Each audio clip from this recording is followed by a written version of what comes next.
Nick Jr., the Backyardigans, the Mighty Egg Sitters. The Mighty Egg Sitters, adapted by Allison Inches, based on a screenplay by Adam Peltzman, illustrated by the Artifact Group.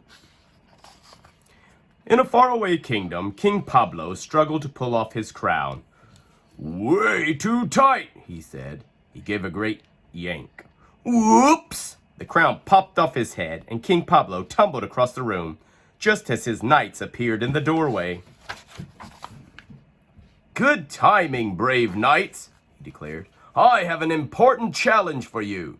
You must guard this precious egg while I run out to buy a new crown." The knights looked at the egg. Then they looked at each other. "A challenge is battling trolls," said Sir Tyrone.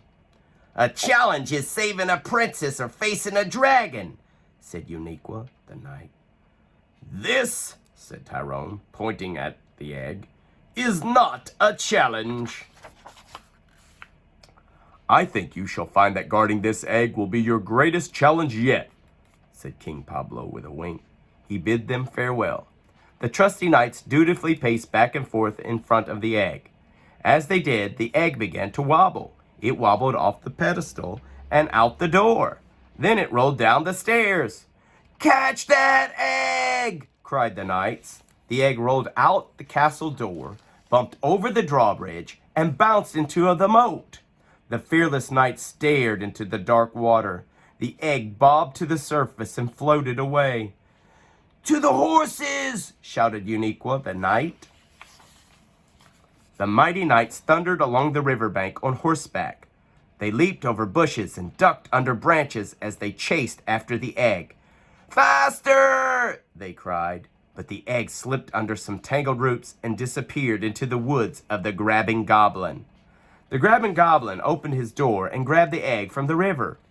"Halt!" cried the knights. "We are the knights of King Pablo's court. Hand over that royal egg." But the grabbing goblin took off with the egg. "After him!" cried Sir Tyrone. The knights chased the goblin through a long, dark tunnel and over a huge waterfall into a lake. The egg bounced onto the shore and cracked. 2 legs popped out, and the egg got up and ran away, all by itself. The egg ran straight into the forest of the flighty fairy. "Hark, good fairy," said Uniqua the knight. "We are the knights of King Pablo's court, with a goblin in tow. We command you to give us that egg." The flighty fairy waved her magic wand and made the egg twirl and dance in front of her. "Don't mess with the flighty fairy," she said with a laugh. "Ha ha ha ha ha!" But the grabbing goblin did mess with the flighty fairy. "Neato!" he cried as he grabbed her magic wand. Suddenly the egg began to fall. "Abracadabra!" shouted the grabbing goblin as he pointed the magic wand at the egg. "Open sesame!" But the egg fell to the ground. Crack! The shell cracked and sprouted wings.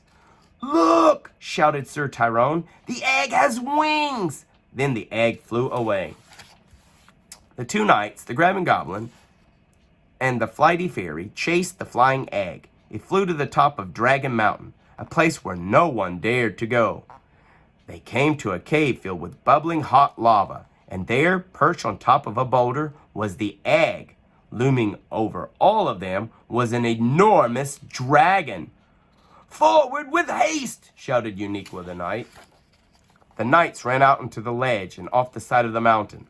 "Arrgh!" A baby dragon swooped down and caught the falling knights on his back. "The egg has turned into a baby dragon!" cried Uniqua the knight. The baby dragon flew everyone back to the castle. King Pablo had just returned from buying his new crown. "Did the egg give you any trouble?" he asked with a smile.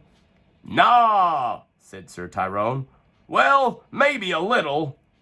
"All in a day's work," said Uniqua the knight.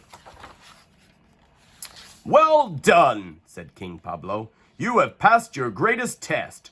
Only the bravest, toughest, and strongest knights can handle a dragon egg. But I have one more important question for you. What do you think of my new crown?"